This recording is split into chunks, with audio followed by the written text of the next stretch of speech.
चक्षमाय च कुमते च नमो ह्रस्वाय च वामनाय च नमो बृहते च बर्हीयसे च नमो वृताय च सवृते च नमो ज्ञाय च प्रथमाय च नमः आश्वेताय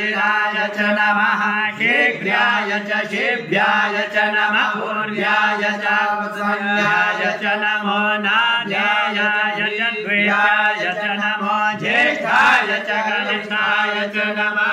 पूर्वजाय च परजाय च नमो मध्याय च भगवाय च नमो जगन्याय च बुद्धाय च नमः शोभ्याय च प्रदिनाय